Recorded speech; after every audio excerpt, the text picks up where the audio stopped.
Hi, I'm Ron Mattson, and welcome to Learn the Bible in 24 Hours with Dr. Chuck Missler.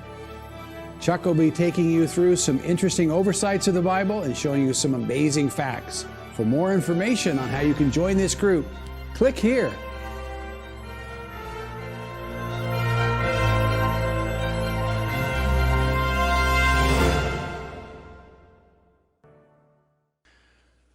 Well, we are in hour 9 of Learning the Bible in 24 Hours. And every time I use that title, I'm almost embarrassed. That's an audacious title. You can't learn the whole Bible in 24 hours in one sense, and yet in one sense you can. Because our goal, of course, is to get a grasp of the whole. And once you have a perspective, you always know what questions to ask, and you can dig into the specifics. But this will give you an overview. But this particular hour, we've actually budgeted the entire hour for a single book. It's understandable we use several sessions for Genesis and several for Revelation because they're sort of the bookends that tie it all together. But in general, we go through and take groups of books. But there's, on a couple of occasions in our study, we're going to single out a book to go a little bit deeper because it's so pivotal. And the book of Daniel is one of those books. Very popular book. I would say after Genesis and Revelation, it's probably the most popular book to study, especially for Gentiles, because it's one of the books of the Old Testament that really includes some very special treasures for everyone, of course, but also specifically for the Gentiles. So we're getting into the book of Daniel, very colorful book. And I have to say candidly, one of my favorite books because there is a verse in this book that caused me, even as a teenager, to be blown away and really discover the reality of who Jesus is. And it was that verse that I was a Christian. I had accepted Christ, but the discovery of the implications of the last four verses of Daniel 9 is what really galvanized me to understand the reality that the Bible is true and Jesus Christ really is who he said he is. Well, we'll get there. So the book of Daniel is 12 chapters in 2 halves. The first 6 are historical. That's why we're using it right here in the historical sequence we're doing. The first 6 chapters are really a history, very colorful history, very interesting anecdotes that take place.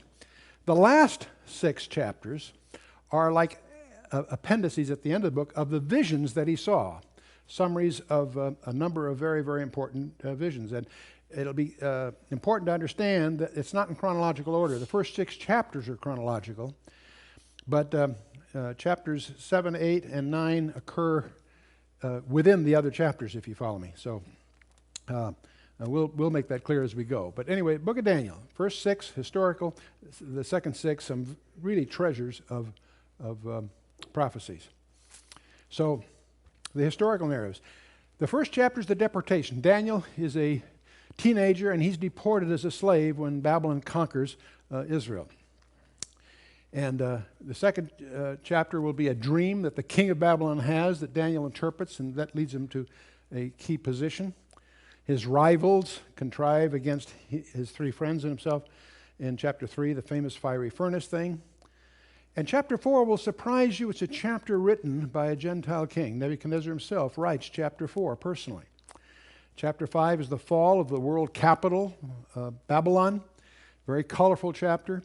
And very significant for us today because the future of Babylon is very, very critical for any biblically oriented person.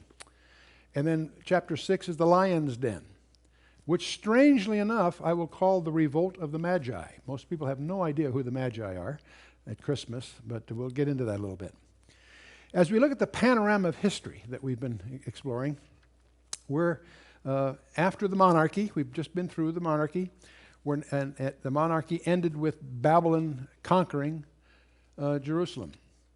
So we're now approaching that period of what's called the exile, where they are captives for 70 years.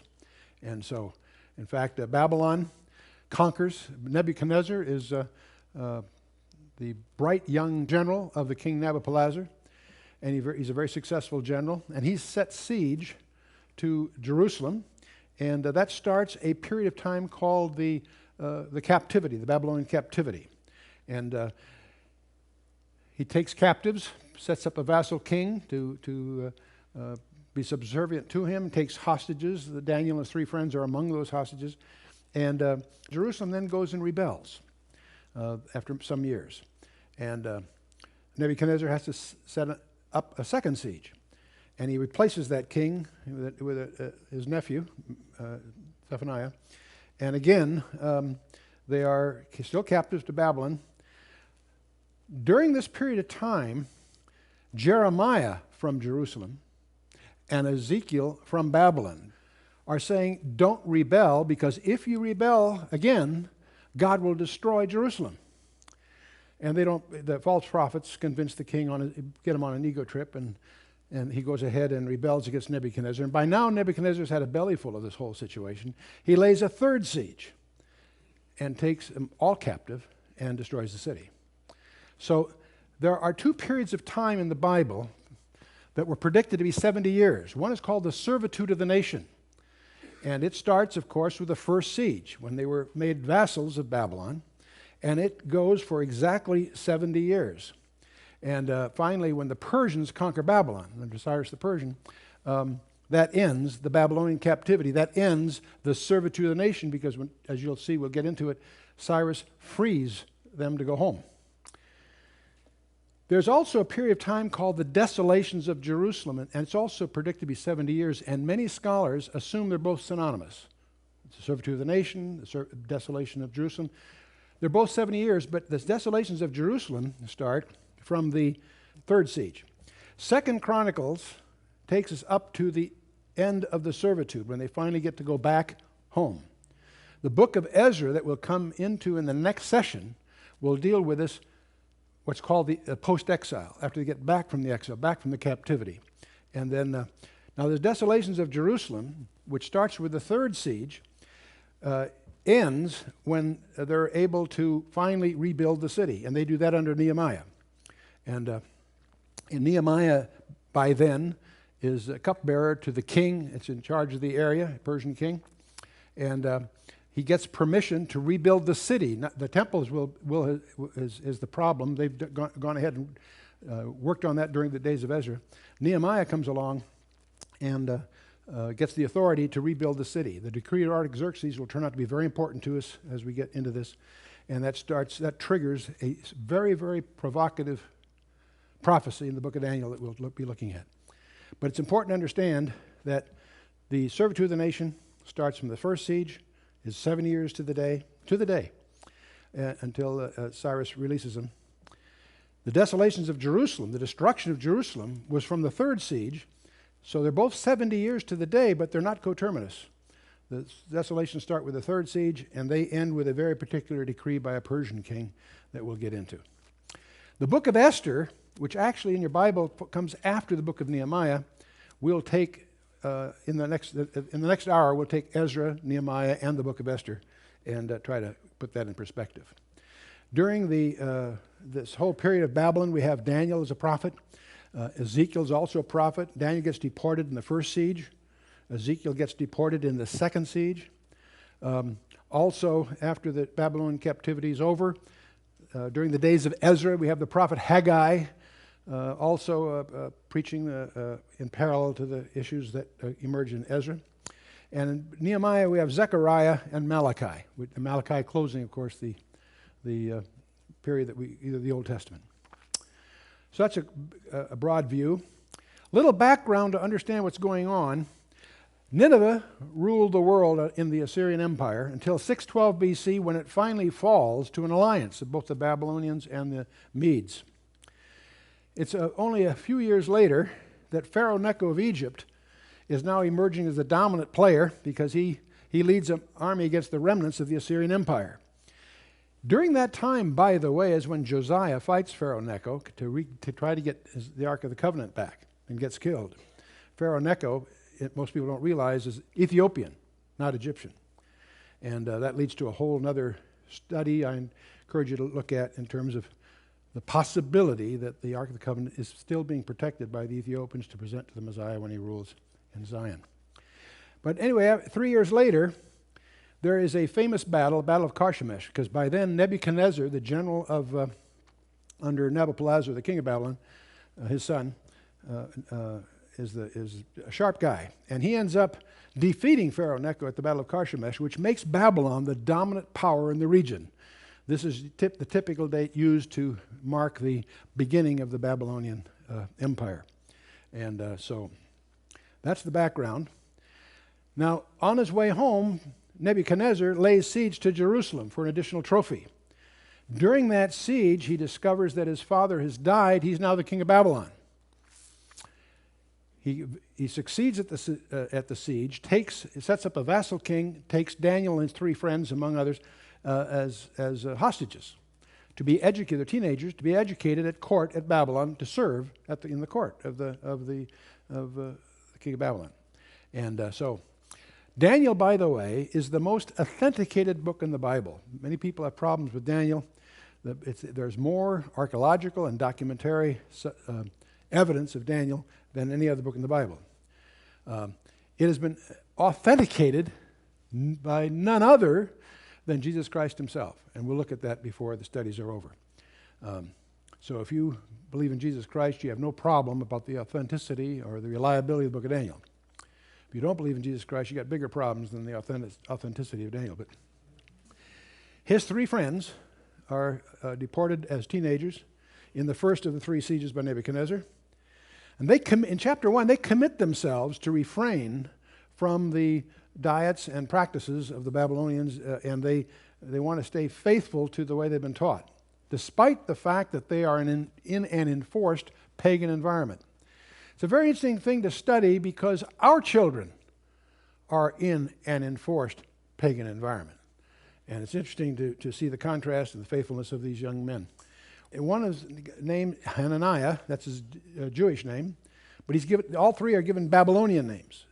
And due to this popular song about this, everybody knows the Babylonian names, Shadrach, Meshach, and Abednego. Well, Shadrach's name was Hananiah, which means illumined by the sun god, is what it means. They're given Babylonian names in the Babylonians' attempt to get them assimilated into their culture.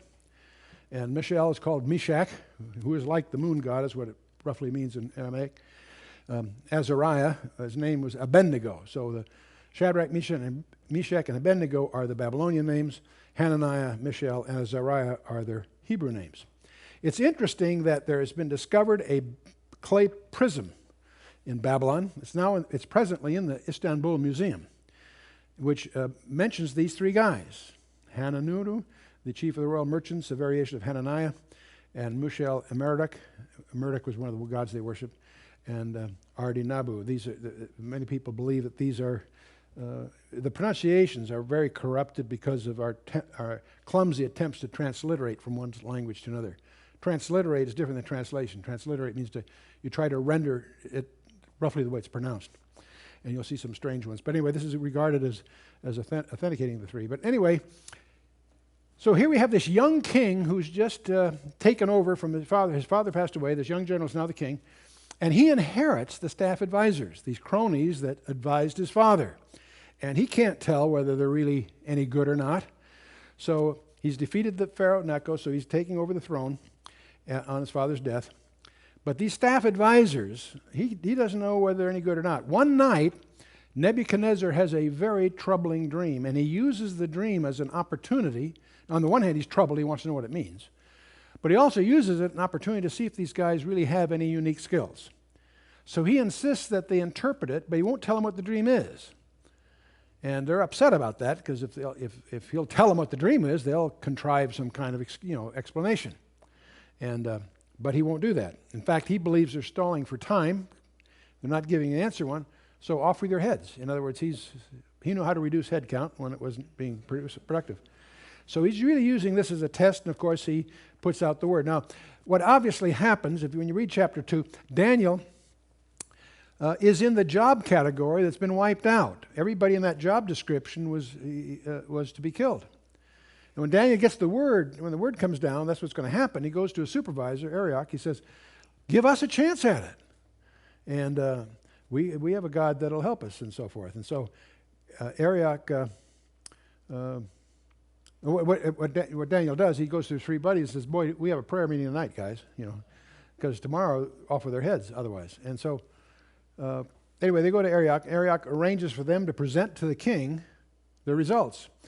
And chapter 2 is one of the most dramatic chapters in the Bible because you've got these skeptics whose lives are at risk in the back row watching all this. And here's these 3 or 4 young guys. Daniel comes up, and he explains to the king what his dream was, and he also interprets what it means. So this is not subject conjectures. Daniel will interpret the dream for you. But obviously, Nebuchadnezzar is profoundly impressed, and he elevates Daniel to high office. And so, now the dream that Nebuchadnezzar had, in his dream, Daniel explains, that he saw a metal image, a very tall metal image. The head was of gold, the arms and chest was of silver, the belly and thighs were of bronze, and the legs were iron, and the feet were also iron mixed with clay. And as you will discover, there are 4 different metals here.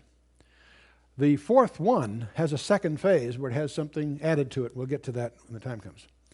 And then what happens is a stone cut without hands, hits it at the base, and that stone grows into a mountain that doesn't only just fill that region, but it fills the entire world. Pretty strange dream. If you had that kind of a dream, you'd probably be pretty troubled too. Well, Daniel goes ahead and explains it. He says, "You, king, are this head of gold, and but you're going to be succeeded by someone else." And what he lays out, what the metal image turns out to be, is a timeline of the great empires. Babylon first, Persia the next, then Greece, and then Rome. But Rome apparently is in 2 phases, because it's going to break into pieces, and then those pieces are going to recoalesce into a second phase of that first empire. So we'll call it, for our purposes, Rome phase 1 and Rome phase 2. And most scholars recognize that Rome in those 2 phases are represented by the iron and the iron mixed with clay. We're going to discover in a subsequent vision the same information that in effect supports this same view. We'll get to that when we get to chapter 7. But what's interesting here is Babylon, of course, rose in 606 BC, as I mentioned. In 539, the Persians conquer Babylon. And the Persians endure till a young guy by the name of Alexander the Great conquers the Persians in 332 BC. And Greece continues till about 68 BC, when this upstart on the Tiber called Rome by then conquers the Greeks. And the question is, who conquered the Romans? No one did. Right on, exactly. Rome broke into pieces, and each one of those pieces has had their day in the sun. And the Dutch did, the Germans twice, the French did, Spain did with the Armada, England with as mistress of the seas and so forth. But none of them quite equally. And what the profile is presented is that these elements are going to recoalesce again into a final version of the original empire. And that will be the last empire on the planet Earth, because, I should say next to last, because that's the one God intervenes with and sets up his own kingdom. And that's what the mountain, the stone cut without hands, it turns out to be the Messiah. And the mountain that fills the whole earth is God's kingdom. It's going to take over. And so we have the whole profile. Now, as most people know, the cradle of civilization was what we call the Fertile Crescent. There was Egypt, Assyria, and Babylon, preceding the time we're talking about here with Daniel. But in Babylon, there was a city called Babylon that then conquered the area, and this brings us contemporaneous with Daniel. But after Babylon, of course, will come the Persians. And the Persians not only conquered, but expanded their holdings substantially. And then this young guy, in a matter of just a few years, conquers the Persians. And Alexander the Great, a very incredible career. And when he dies, the empire gets divided. 4 of his generals divided up. Cassandra takes the far west, Lysimachus takes that part that we think of as Anatolia or Turkey, and Seleucus takes the east and Ptolemy the south. The 2 strongest of the 4 are Ptolemy and Seleucus. They're the primary players, and the dynasties, a half a dozen of their dynasties on both sides, fight with each other, and what's caught right in the middle is, guess who? Israel. Now, many people talk about the period between the Old Testament and the New Testament as the silent years. And that's true in a sense, and yet it betrays a lack of understanding of the book of Daniel. Because in Daniel chapter 11, the history from the Old Testament through the New Testament is written down in advance in chapter 11. And we'll discover the so-called silent years are detailed in advance in Daniel 11. Interesting book. And of course, the Roman Empire succeeds all of this and grows to be a well-known period of our history. What most people don't realize, many of us that study the Bible or study these things, when we think of the Roman Empire, we think of Western Europe. What we fail to keep aware of is that that empire broke into two legs because it got too big to administer. So Diocletian divided it into two legs. And the western leg, Western Europe, breaks apart, falls apart in 476 AD and following. The eastern leg outlasts the western leg by 1,000 years. So much so that we give it a different label. We call it the Byzantine Empire. But it's really just the eastern leg of the old Roman Empire. Anyway, so we have a period of the times of the Gentiles. This is a phrase we find in the book of Luke, because what Nebuchadnezzar begins, and it will continue until the Antichrist, is the dominion of the planet Earth under Gentile leadership. The Antichrist, this coming world leader, I'll tend to call him, ends this peculiar period of time that are known in the Scripture as the times of Gentiles. Now, it's interesting that from Daniel chapter 2 through Daniel chapter 7, the focus of the book is on the Gentile world. And the language of the text changes. The book of Daniel is in Hebrew up to beginning of chapter 2, and after chapter 7, it's in Hebrew, like most of the Bible. But from 2 to 7, it's in Aramaic, which was the Gentile language of the period. And because that's the focus of it. And Daniel's prophecies are a very rare glimpse of the Gentile world. In general, the Bible always talks about both past history and future history or prophecy through the lens of Israel. But we have a gift here, a very unusual gift, because Daniel's prophecies are going to focus on the Gentile world. It's an exception in the Bible. As I say, most of it's different, but from Daniel 2 through Daniel 7, the focus, the center of interest, is the Gentile dominion. And he writes all this down in advance. And now the times of the Gentiles, don't be confused by that phrase, because there's some other similar phrases that are not quite the same thing.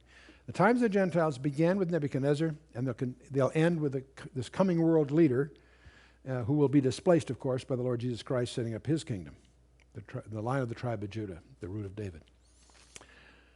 Now, it's frustrating to have to go through Daniel so quickly because Daniel 2 itself is so dramatic, but we'll keep moving here. As you can imagine, these guys that got upstaged by Daniel and his three friends are looking for an opportunity for revenge. And we get to Daniel chapter 3, and these guys apparently have fanned Nebuchadnezzar's ego, so he issues a very unusual order. He's on an ego trip. So first of all, as part of this ego trip, he builds an image. I assume the image is probably very similar to the one he saw in his dream, except in this case, it's all gold. There's no silver, bronze, it's all gold. In other words, this is sort of his bid for immortality, I suspect. And he orders, when certain music is played, that everyone is to bow down and worship his image. And anyone that doesn't is going to get killed. Now, I suspect he was prompted to do this by Daniel's rivals, because these rivals knew that these faithful Hebrew young men would refuse to do that. And that was their way of getting them executed. And so that's exactly what happens. Nebuchadnezzar puts out the word, and these three friends of Daniel's fail to bow down.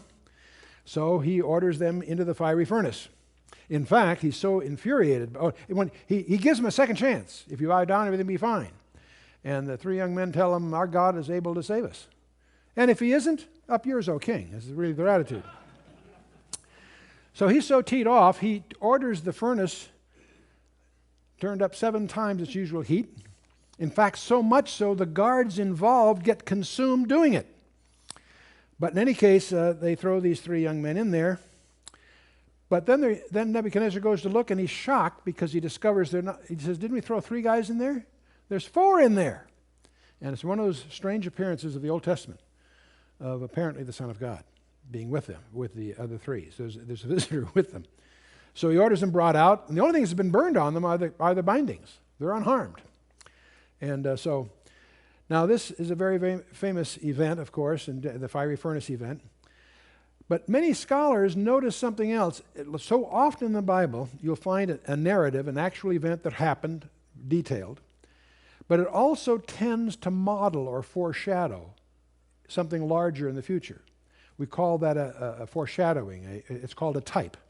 There's a typological conjecture here. And the typological conjecture would suggest that this image, we know from the book of Revelation, there's going to be a final world leader. And he's going to have an image that he's going to force people to worship. Those that don't worship will be put to death. So we think, gee, there's a foreshadowing here. And the fact that it's 6 cubits wide and 60 cubits high is suggestive. The 666 is even hinted at here. Well, and that may have some, and fire is often used in the scripture as an idiom of judgment. But if that's the case, the question that gets surfaced here is, where was Daniel? Where was Daniel? Because he's missing. But many people don't notice in chapter 3 this very familiar story, but Daniel's not among them. And so there's 3 possibilities. One possibility is Daniel must have yielded to the king's challenge. He must have bowed to this image. How many think so?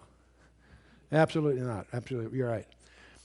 The other thing is maybe somehow Daniel was exempted from the accusation by his enemies. Somehow I don't think that's true either. The third possibility is the reasonable conjecture, and that's that Daniel was removed from the situation somehow. I suspect that since he was so senior for the king, he was like virtually prime minister, that he was sent on some errand for the king, some foreign assignment to go do. He's on some kind of a trip. And that's what his enemies took advantage of to try to get his 3 buddies executed. The point is that Daniel doesn't explain why, but Daniel's not in this situation. And so many people that make a point of that it's kind of interesting that there's apparently a privileged believer removed before the judgment. And so I wouldn't make doctrine from that, but I think it's interesting to observe. Well, chapter 4 is a surprising chapter because Nebuchadnezzar writes the chapter himself. He writes it and has it posted throughout the entire world that he controls. He ends up having a second dream in which there was a great tree that was hewn down. I'll give you a brief version of it. It was cut down after 7 years. And Daniel interprets the dream to him. That the dream, he's the guy. And Nebuchadnezzar's on the ramparts of Babylon and taking pride. Look what I have done. He's on a big ego trip.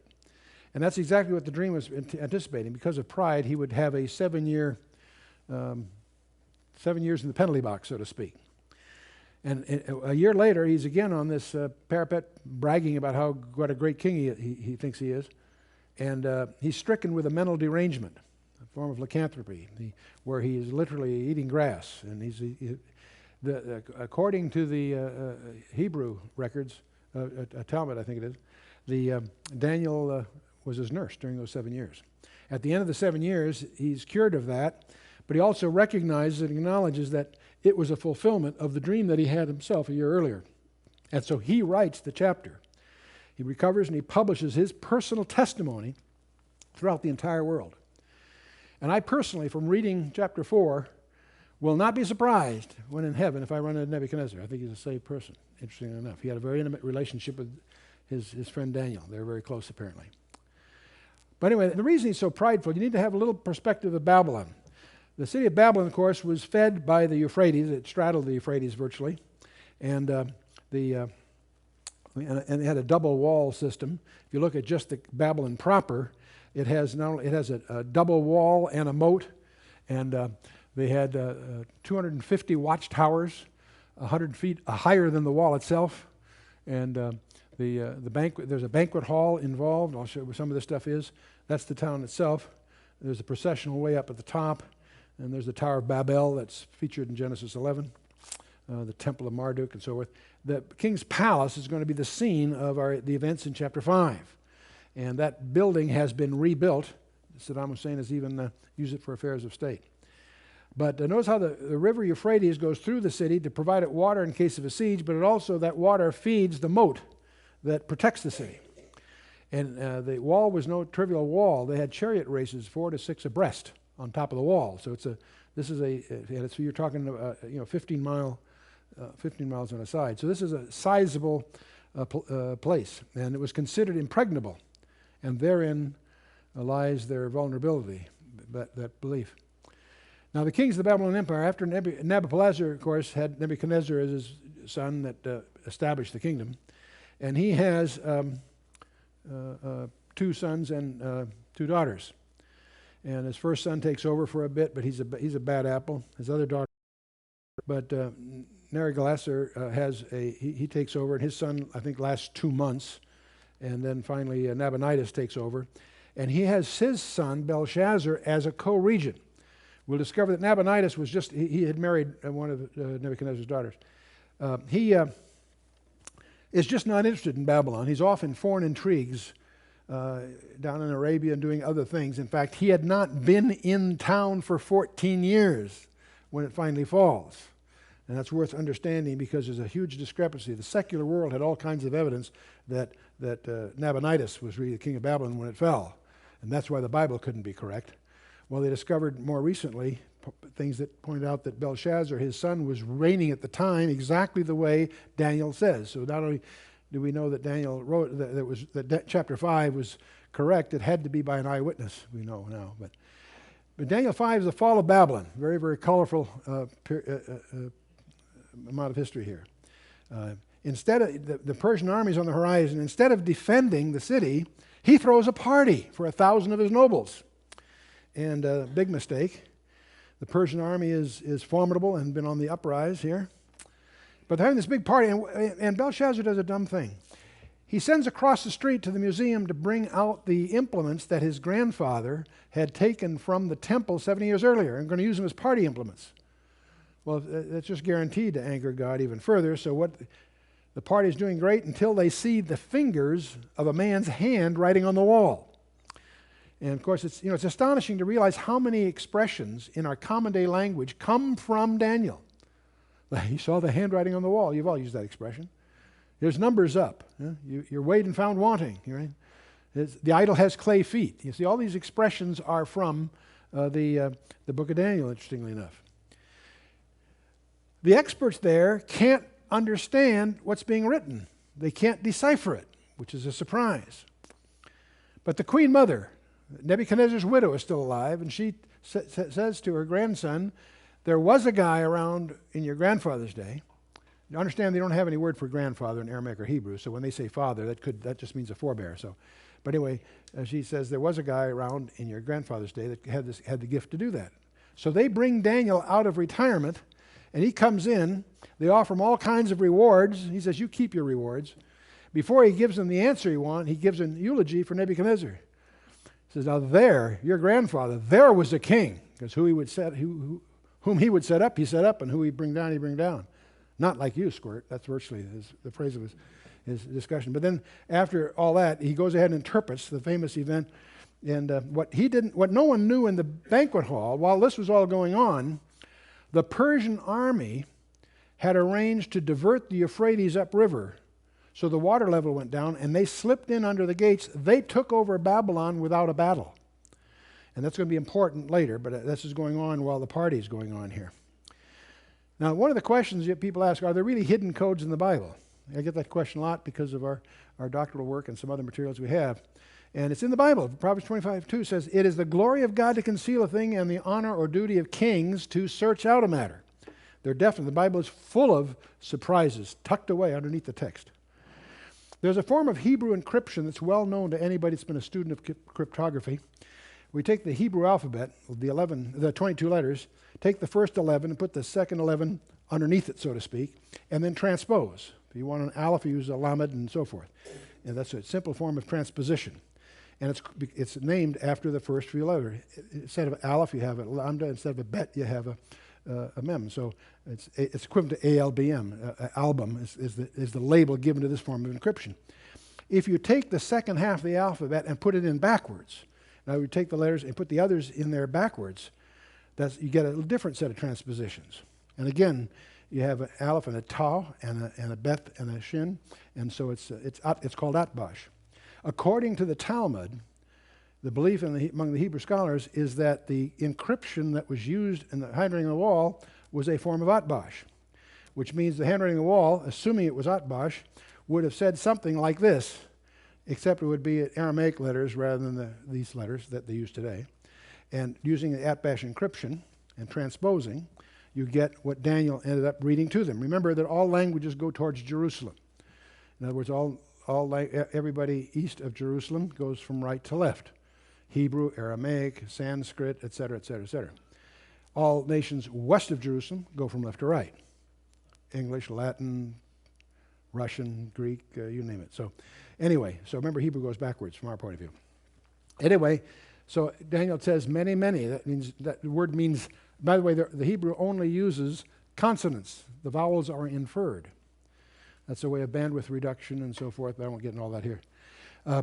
Many, many means numbered or reckoned. And he interprets it. He says, God hath numbered your kingdom and finished it. The way we would abbreviate that is your number's up. Okay? The next word was tekel, which means weighed. Thou art weighed in the balances and art found wanting, Daniel explains. And the third word is Perez, which means broken or divided. It says, thy kingdom is divided and given to the Medes and the Persians. And by the way, in your King James, it'll say Upharsin. The U is simply a conjunction, and the Pharsin is the plural of Paris, but don't worry about that in the transliteration. If you infer a different vowel than the E, say an A paras is the word for Persians. So there's a pun hidden in here also that's not brought up in your normal translations. But in any case, this, of course, is what Daniel announces. And that night, of course, Belshazzar is slain, and the Persians take over the city. We're going to talk a little bit more about that in the next session, because we'll get to Ezra, and I'll use that occasion to explain what Cyrus did when Cyrus makes his grand entrance, and that's a great scene, but we'll hold that for the next session. In Daniel 6, by now Daniel's about 83 years old, and one of the interesting things about Daniel's career is that he rises to power in the Second Empire. In other words, he was the number 2 man, so to speak, or he was high up under Nebuchadnezzar. He rose because he interpreted Daniel 2. He was given great privileges and responsibilities under Nebuchadnezzar. When the Persians take over the Babylonians, he again rises to power. He's the number 3 ruler in the kingdom, and very prominent, even though he's 83. And in fact, he is appointed a Rab Mag, the chief of the Magi. You need to understand the Magi for lots of reasons. The Magi were a hereditary priesthood that had the power to appoint the king.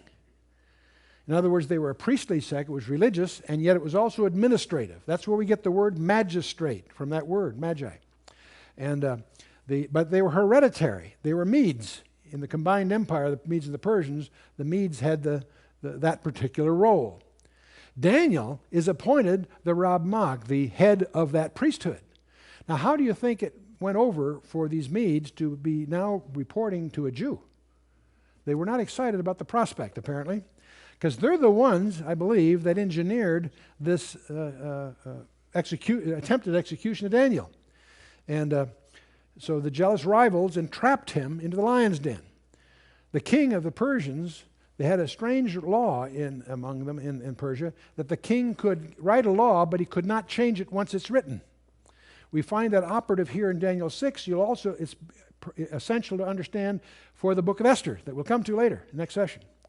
But in any case, the king is tricked into signing this document, and if anyone's found praying to the wrong god, he gets to the lion's den. Of course, Daniel is very faithful, and he is praying. And so he gets into this lion's den. You all know the story. It's interesting that the king himself was upset, but he couldn't change it. And that next morning, he rushes there to see if Daniel's okay. He cares about Daniel. You see that all through this. And Daniel, of course, is miraculously spared. But something that is implied by this and some other writings is that Daniel apparently was entrusted some prophecies that he received some prophecies that he entrusted to a cabal, a secret subgroup of the Magi, that passed it on for 500 years.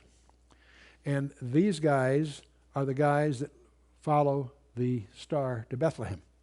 And there's circumstances around that you need to understand. The Parthian Empire was the rival to Rome, and you need to understand that and who they were to really understand why Herod was so nervous when they arrived and why he was so deferent to them. There's a whole background there, but ultimately these Magi would follow a prophecy that would lead them to a manger in Bethlehem. And we'll deal with that, of course, when we get to Matthew chapter 2.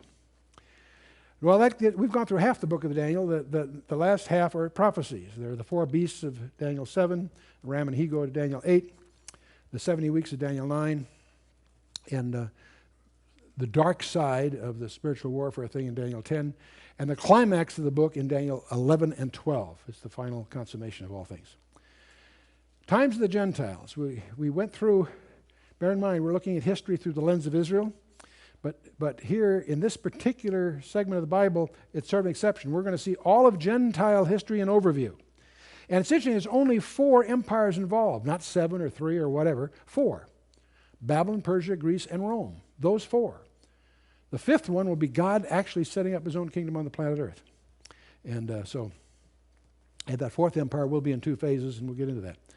We went through Daniel chapter 2, the gold, the silver, the brass, the iron, and so forth, Babylon, Persia, Greece, and Rome. In Daniel chapter 7, Daniel himself is treated to a series of visions.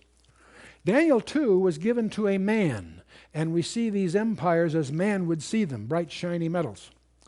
Daniel is given a vision of how they look to God, and the subject is the same, but the view is quite different. God sees them as a series of voracious beasts. The first is likened to a winged lion, and he's followed by a bear that rises up on one side. And there's another one that's sort of like a winged leopard. It moves so fast it doesn't even touch the ground. And then there's the last one. Daniel can't find a animal to even liken it to. He calls it the great and terrible beast, and it goes into a phase with 10 heads and so on. And we'll recognize the 10 toes on the one hand, the 10 heads on the other. We're going to realize these things to fit together like a jigsaw puzzle. And of course, the winged lion was a symbol of Babylon. The bear on one side raises up on one side. The Persians and the Mede, it was a coalition in which the Persians end up being dominant. And of course, the Greek Empire was characterized by its rapidity. Alexander in 12 years conquers the world, just a few years. At age of 29, he falls on his bed crying, there's no other worlds left to conquer. And so, but Rome, of course, emerges in roughly 68 BC, and at the Battle of Actium is when Octavius defeats Mark Antony and becomes Caesar Augustus, if you will. And you finally get down to about 284 AD when Diocletian divides the empire. By then it's grown so big he divides it into the 2 legs. In 312 AD, Constantine takes over. He's so fed up with the politics in Rome, he moves the capital of the world to Byzantium, calls it Constantinople, the new Rome. And it endures till the end of the 15th century when the Muslims finally run it over. In 476, the Western Empire, of course, breaks into pieces, and every element's had its day in the sun. But let's go to Daniel 8, the ram and the he-goat. Oh, and by the way, Daniel 7 describes the final empire as when Christ takes over the world, and it goes into all that. Daniel 8 is a detail now on the Persians and the Greeks. This is about 2 years after the vision of Daniel chapter 7.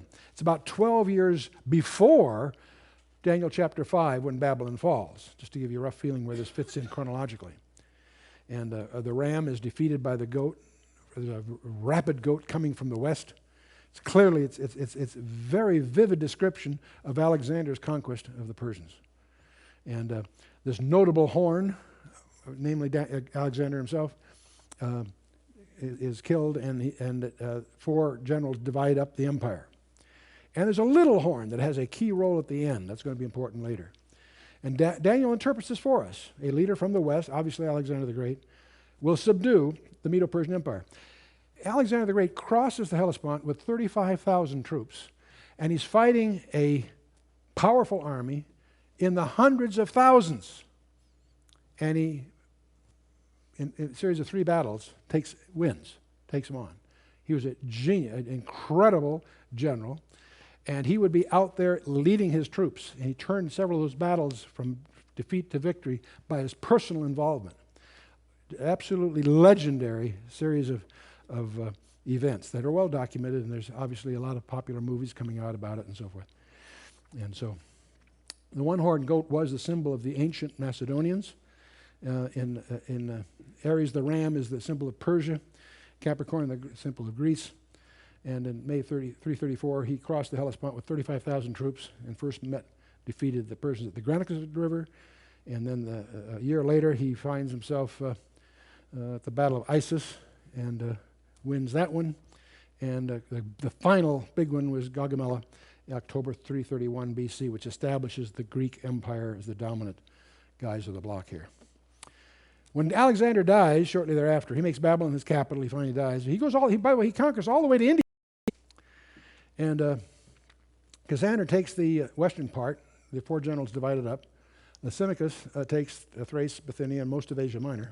Asia Minor being what we think of as Turkey. Ptolemy takes the south, Egypt, Cyrene, and part of Arabia. And Seleucus takes the east, Syria, and lands to the east, all the way to India, but much of that's hard to hang on to. And in this era, Seleucus, there's going to be a guy arise we're going to talk about more in the next session, Antiochus Epiphanes.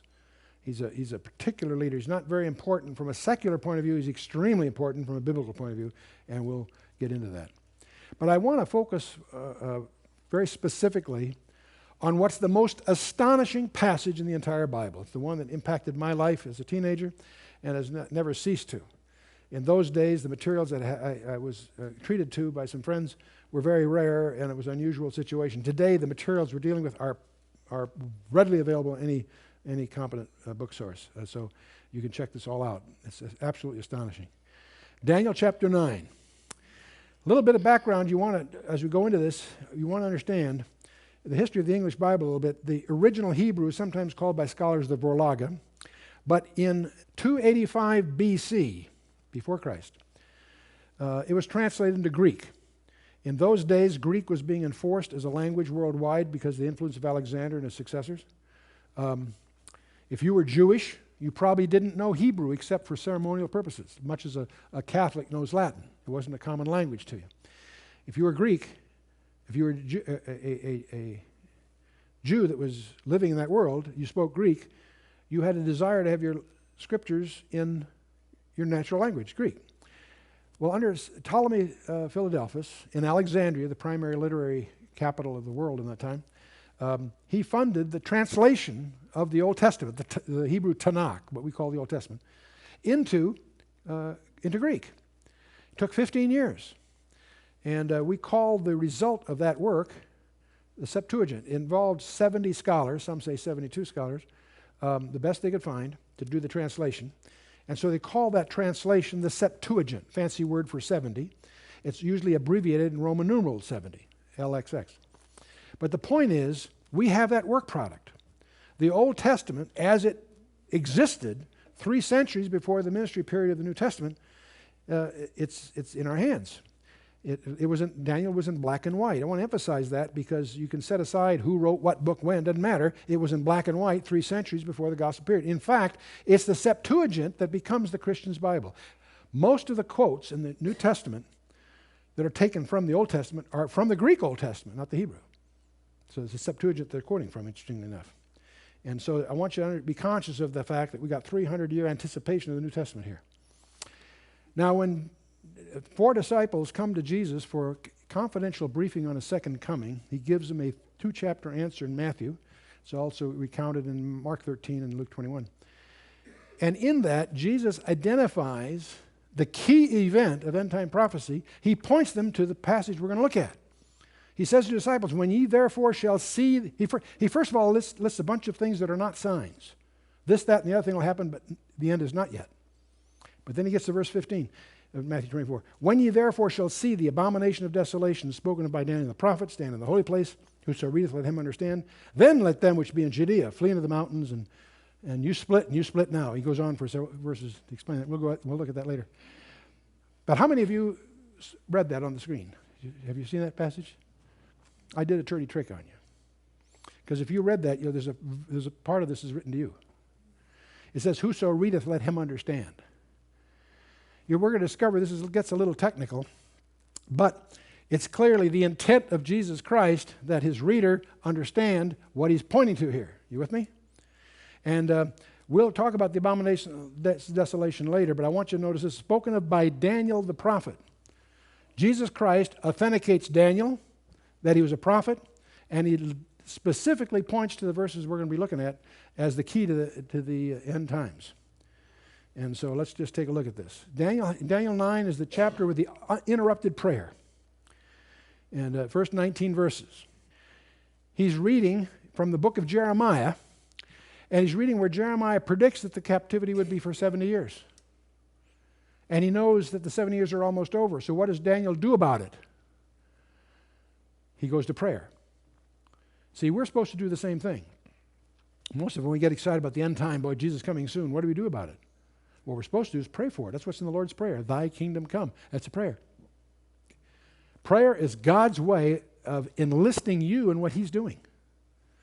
Well, that's exactly, Daniel sets that example, and he goes in this prayer, and it's frustrating that we can't take the time to get into the prayer, but even in the English translation, as you read it, by the time you get to verse 18 and 19, you can feel Daniel tremble. As you read it, you'll see the frequency of the verbs start picking up. You can just feel he's getting into a frenzy, and his prayer is interrupted by the arrival of a most unusual visitor. Gabriel comes to see him. We have two archangels that are super angels that have names, and we know their job descriptions, Michael and Gabriel. Michael is always a military commander on behalf of Israel. Gabriel is always an annunciator, always announcing something having to do with the Messiah, whether it's to Daniel here or to Mary and Luke, whichever. So Gabriel visits from verse 20 to 23, and he gives Daniel 4 verses that turn out to be the most astonishing verses in the Bible. They're known as the 70 weeks of Daniel, from verse 24 through the end of the chapter, verse 27, 4 verses. 70 weeks of Daniel. Now there's 70 shibuim. I'll come back to that in a minute. The first of the 4 verses is the scope. The second of the 4 verses is 69 weeks. Then we encounter an interval, and then the 70th week. Now this sounds pretty simple, but it's very important to understand that verse 25 encompasses 69 of the total weeks. Verse 27 encompasses the last final missing week. Verse 26 talks about things after verse 25, but before verse 27. Thus we infer the weeks are not contiguous. There's a gap, there's an interval. So once you understand that, it all flows and makes sense. The first of the 4 is verse 24, the scope. 77s are determined upon thy people, upon thy holy city. 70 shibuim is what 77s is what it's really saying. If I told you I've got to leave, I'll be back in a decade, when would you expect me? 10 years, exactly. See, I didn't say years, I just said a decade. In Hebrew, they have a week of days. We're obviously familiar with that.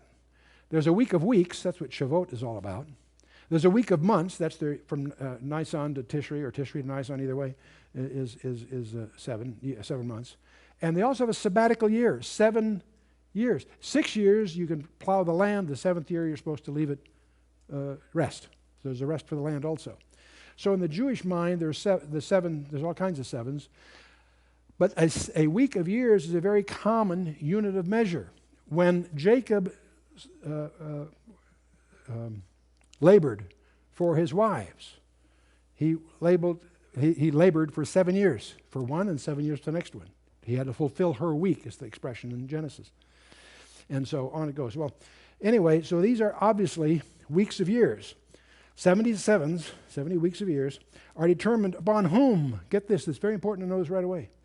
Upon thy people in the holy city. This has nothing to do with the church. It has to do with, it's Jewish. Daniel was Jewish. Upon thy people and upon thy holy city. It's on the Jews in Jerusalem. It says 77s are determined, or reckoned, upon thy people and upon the holy city, to do 6 things. To finish the transgression, to make an end of sins, to make reconciliation for iniquity, to bring in everlasting righteousness, to seal up vision and the prophecy, and to anoint the most holy place. Now, we could spend some time going through each one of these, but it's pretty obvious that at least as a group, they are not complete yet. Have we made an end of sins? Not so you'd notice. Have we finished transgressing? Pick up the daily paper anytime. Have we brought in everlasting righteousness? And so on. So the point is, when this happens, when the 77s are completed, that's all she wrote. There's a real sense of completion here. You with me? So it isn't complete yet.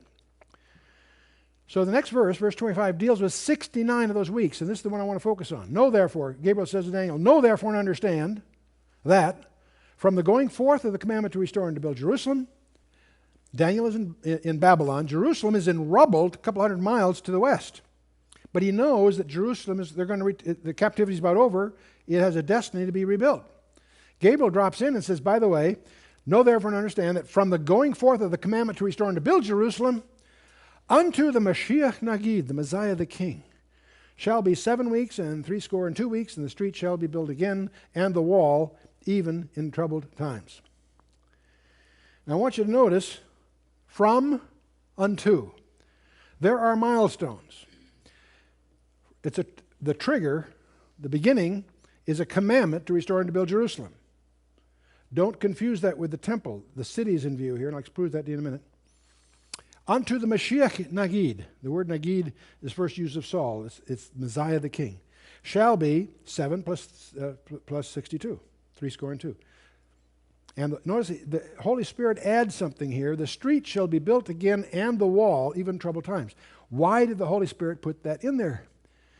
So you wouldn't get confused, because it will be preceded by some decrees to rebuild the temple. The issue here is not the temple, it's the city of Jerusalem. The 77 are determined upon thy people and the holy city, right? Okay. Now, so we have a mathematical prophecy. From the commandment to restore and build Jerusalem unto the Messiah the King shall be 69 weeks. It turns out we're indebted to Sir Robert Anderson, the head of Scotland Yard, his landmark study of 1894, where he recognized that in the Bible, for God's own reasons, he deals in 360-day years. He does that in Genesis, he does that in Revelation. And there's a whole thing behind that we can get into. We do it when you study Joshua and the orbits of Mars and all that business, but I won't get into that here. We know that the biblical usage is 360-day years, and we're indebted to Sir Robert Anderson for unraveling this whole thing by recognizing that particular thing. So 69 times 7 times 360 turns out to be 173,880 days. And you don't have to remember that number. We'll get to that in a minute. But they say there's, some of your Bible studies say there are 4 decrees to rebuild Jerusalem. Cyrus in 537, Darius, Artaxerxes, 458, another one by Artaxerxes in 445. And these are all referred to in your Bible, by the way.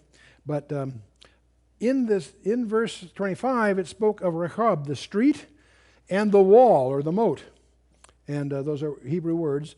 They have nothing to do with the temple, they have to do with the city. It turns out that it's the city, not the temple, that's in view in Daniel's prophecy. So these first 3 are having to do with the temple, not with the city. We're interested in the one by Artaxerxes Longimanus in 445 BC. So we know where that decree is. We know that from records that was on our calendar would be March 14th to 445 BC.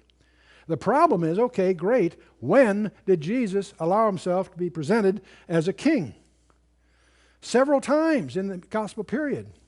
They tried to take him as a king, and he says, mine hour is not yet come. He slips away. In John 6 and some other places.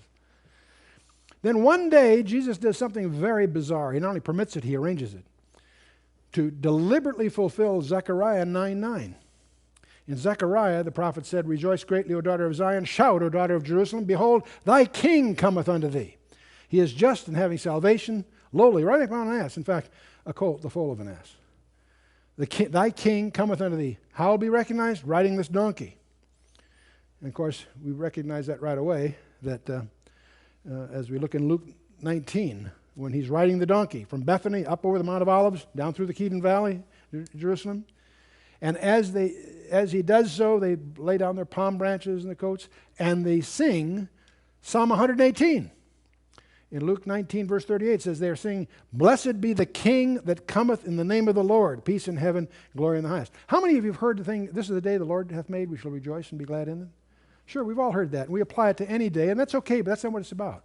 That's Psalm 118, verse 26. The reason is, it's talking about the day the Messiah presents himself. They're singing this song under these conditions.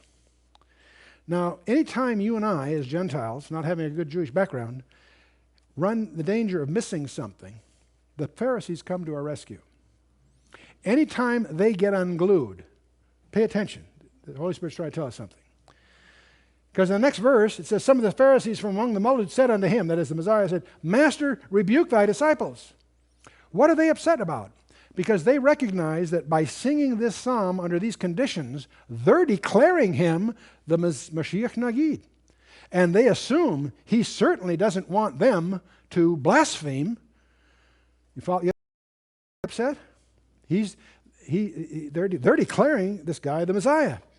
The next verse, Jesus responds to them very tactfully. He answered and said to them, I tell you that if these should hold their peace, the stones would immediately cry out.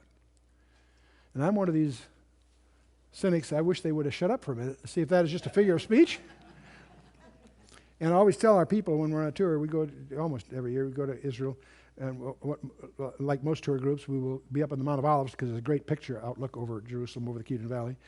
And the next stop is usually Gethsemane, which is the base of the Mount of Olives. The buses will drop you up there for your pictures, but then let you walk down that road to Gethsemane, which is usually your next stop for a devotional before going on wherever. We'll always tell the group before they get off the bus, take your pictures, but then you have an opportunity to get the best bargain in Israel.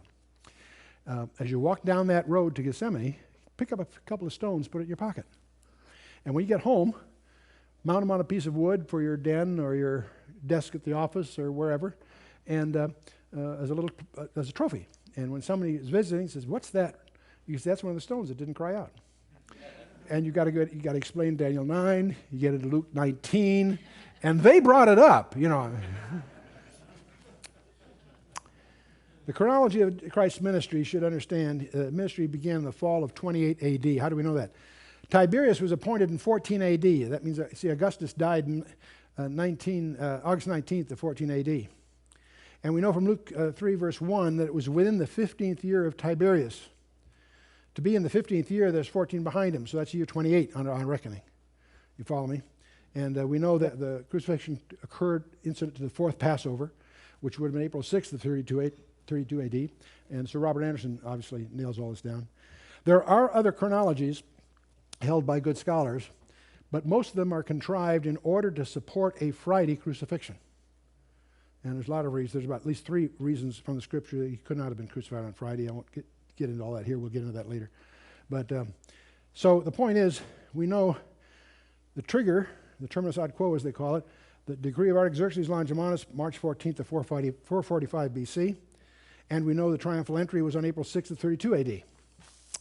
What's interesting about this is the Septuagint translation of the Old Testament occurs roughly a third of the way there between the two. And in other words, 300 years earlier, the translation is in black and white. So this is not contrived by some rabbis. This was in black and white before it happened. Well, from 445 BC to 32 AD is 173,740 days if you go through the arithmetic. From March 14th to April 6th, another 24 days. And if you go through the leap year calculations, there's another 116 days to deal with. It turns out that adds up to, guess what? 173,880 days. What was Gabriel's margin of error? 5 centuries in advance, he predicts the exact day that Jesus Christ presents himself as the Mashiach Nagid to Jerusalem.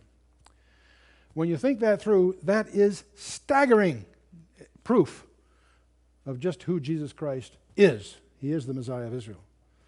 If you want a Messiah of Israel, it has to be somebody that was killed before this date and conforms to all the other specifications. The crucifixion of Christ was not a tragedy, it was an achievement, fulfilling specifications that were laid down as early as Eden and following. But it's not through. In Luke 19, Jesus, as he's coming up over the hill on the donkey, when he's come near, it says he beheld the city, and what did he do? He wept over it. And notice what he says carefully. Wept over it, saying, if thou hadst known, even thou, at least in this thy day, the things which belong to thy peace, but now they're hidden from thine eyes. He expected them to know this day. And because they didn't know it, they are now blinded. Forever no. Paul will tell us they're blinded only until Romans 11:25, till the fullness of the Gentiles be come in. This thy day, but now they're hidden from thine eyes. But then he goes on, he says, but for the days shall come upon thee, that thine enemies shall cast a trench about thee, and compass thee round, and keep thee in on every side, and shall lay thee even with the ground, and thy children within thee, and they shall not leave in thee one stone upon another. And indeed, the Roman legions, the 5th, 10th, 12th, and 15th Roman legions, 38 years later,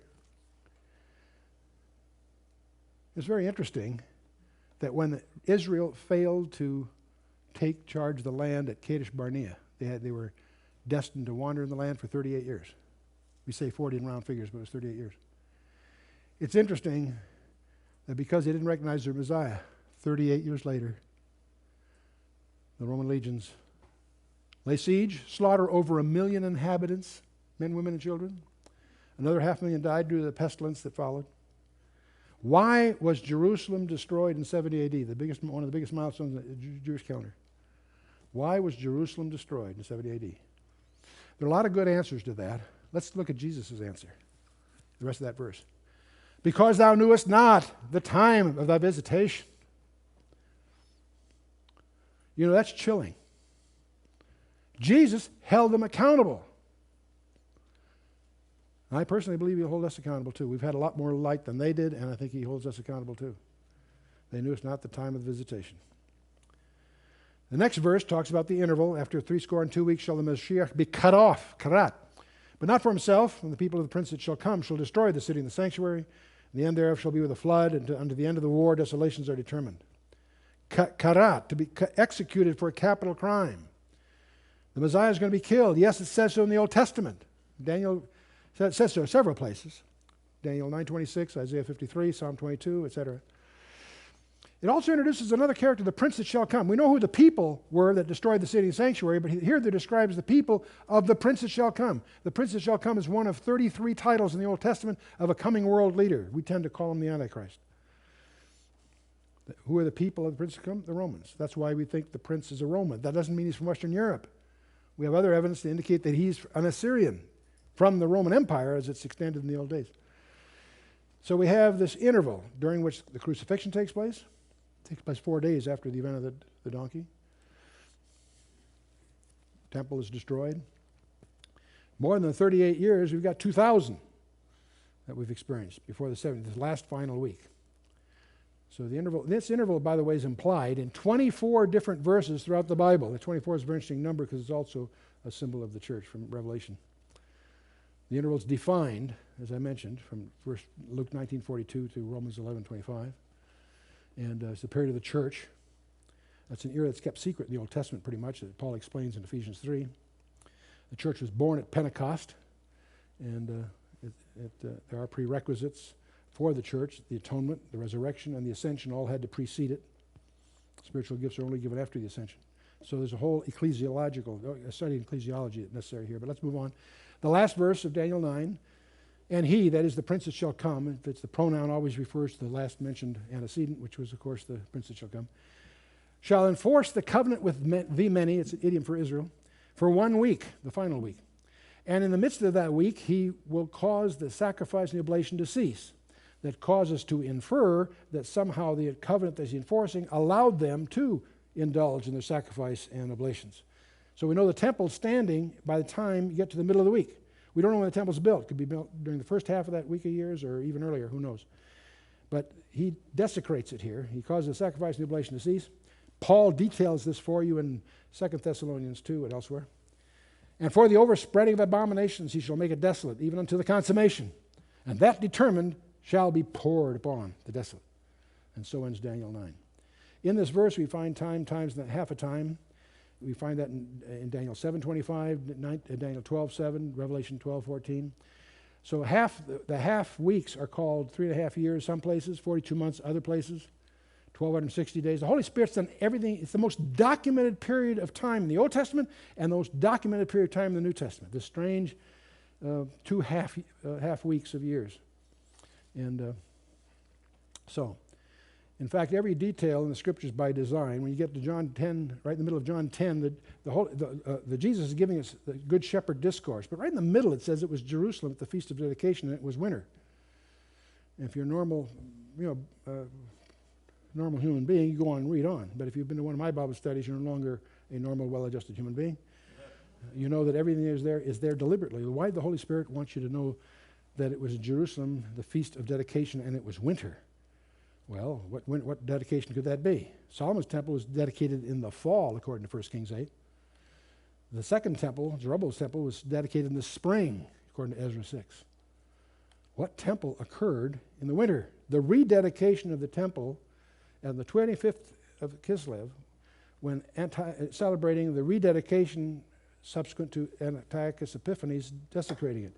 That happened 2 centuries before Jesus made the remark, and we're going to talk about that. There's a very peculiar event called the Abomination of Desolation that we'll talk more about in the next session.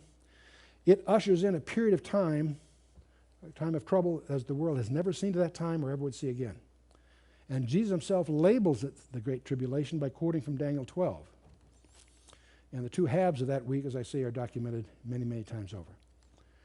And Jesus says that in this discussion with the disciples, there shall be great tribulation such as not since the beginning of the world of this time, nor ever it shall be. And except those days should be shortened, there should no flesh be saved. But for elect's sake, those days shall be shortened. He's quoting from Daniel 12.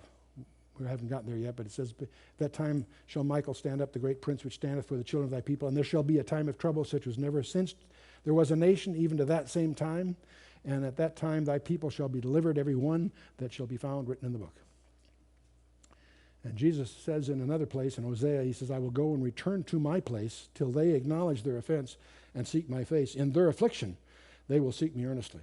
In order for him to return, he must have left his place, right? So even though that's in Hosea, last verse of chapter 5, it's obviously referring to the return of Jesus Christ. And of course, the end of the week, of course, we have the second coming, and we have the gathering of the church, and there's a number of different views. Some feel that the gathering of the church is at the end of that 7 years. Some feel it's in the middle. Some a little later than the middle. We hold the view ourselves that it's before the 70 week even starts. In fact, by a short distance ahead, probably. There are good scholars supporting each one of these, and we will discuss the pros and cons of each one of these later in the study. But we do know that 69 weeks are behind us. The 70th week, we believe, for lots of indicators, are not far away. So it's an exciting time. You might be interested to know that the 490 years that are represented by the 70 weeks is the 4th such period in Israel's history. Because if you take the period from Abraham to the Exodus and subtract out the years that they were in disfavor, it was 505 years on the one hand, but just take out the 15 years that Ishmael was a usurper, in effect, you have 490 years. If you go from Exodus to the temple, it's 601 years, but if you subtract out the servitudes of the judges, which are 111 years, you again get this interesting number of 490 years. If you go from the temple to the edict of Artaxerxes, you again have 560 years, but you subtract the 7 years of the Babylonian captivity, you have again 490 years. And of course, from Artaxerxes to the first advent, the 69 weeks plus the 70th week, we don't know the interval. The interval Israel's set aside for the moment. So this is, I think, was first noticed by Clarence Larkin back in 1919, but it's an interesting possibility. I share it before you. Daniel 10 will give us a glimpse of the dark side, a very brief episode here. It's a prelude to the final 2 chapters of the book. Daniel fasts for 21 days. An angel is sent. When he gets there, he points out he was withstood for 21 days by a creature called the Prince of the Kingdom of Persia, one of Satan's hosts. And he can't get through until Michael comes and helps him. When assisted by Michael, the chief prince, and he's explaining to Daniel, he's going to give him a subsequent vision. That'll be Daniel, the last 2 chapters of Daniel 11 and 12. And then he'll have to go back and deal with that, the prince of Persia, and then he'll also have to deal with the prince of the power of Greece. This is just a glimpse, but we get the impression here that there are demonic hosts behind each of the major world empires. After all, it is Satan's world, isn't it? But you can't help, it doesn't say this, but you can't help but wonder, is there a linkage between Daniel's fast and his ability to get through? Daniel fasted for 21 days. He was sent when Daniel started, and he gets through after the 21 days to give him these visions that are coming. You sort of wonder, what would have happened if Daniel had stopped his fast after 19 days? Is there a link between them? We don't know. It's suggested, isn't it?